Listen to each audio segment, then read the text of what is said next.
ইসরায়েলের প্রধানমন্ত্রী বেনিয়ামিন নেতানিয়াহুর ইতালি সফর নিয়ে হুঁশিয়ারি দিয়েছেন দেশটির সরকার। জানা যায়, আন্তর্জাতিক অপরাধ আদালতের জারি করা পরোয়ানা অকার্যকর বা প্রত্যাহার হওয়ার আগে যদি ইতালি সফরে যান ইসরায়েলের প্রধানমন্ত্রী বেনিয়ামিন নেতানিয়াহু, তাহলে তাকে গ্রেপ্তার করা হবে। ইতালির প্রতিরক্ষা মন্ত্রী গুইদো ক্রোসেত্তো বৃহস্পতিবার এই সতর্কবার্তা জারি করেছেন।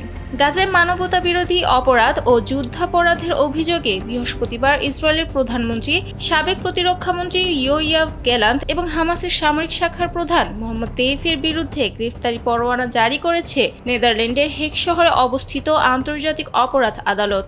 এ পরোয়ানা জারির কয়েক ঘণ্টা পর সম্প্রচার সংবাদ মাধ্যম RAI টেলিভিশনে দেওয়া সাক্ষাৎকারে ইতালির মন্ত্রী জানান, জীবনকে উপভোগ করার সব আয়োজন নিয়ে একটি নিশ্চিন্ত কমিউনিটি লিভিং নিশ্চিত করছে রূপায়ণ সিটি উত্তরা। তিনি মনে করেন নেতানিয়াহু এবং গ্যালান্টের সঙ্গে হামাসের সামরিক শাখার প্রধানকে এক লেভেলে বিচার করা ICCর একটি ভুল। তবে এই পরোয়ানা প্রত্যাহার কিংবা অকার্যকর হওয়ার আগেই নেতানিয়াহু কিংবা গ্যালান্ট যদি ইতালি সফরে আসেন, তাহলে বাধ্য হয়েই তাদেরকে গ্রেপ্তার করতে হবে ইতালি সরকারকে।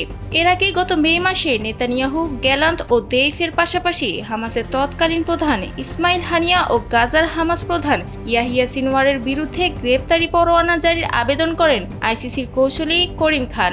ICCর কৌঁসুলি আরও জানান, নেতানিয়াহু গ্যালান্টের বিরুদ্ধে অভিযোগের মধ্যে রয়েছে ব্যাপক হত্যাযজ্ঞ সংঘটিত করা, মানবিক ত্রাণ সরবরাহ করতে না দেওয়া সহ ক্ষুধাকে যুদ্ধের হাতিয়ার হিসেবে ব্যবহার, যুদ্ধে বেসামরিক লোকজনকে ইচ্ছাকৃতভাবে লক্ষ্যবস্তু করা।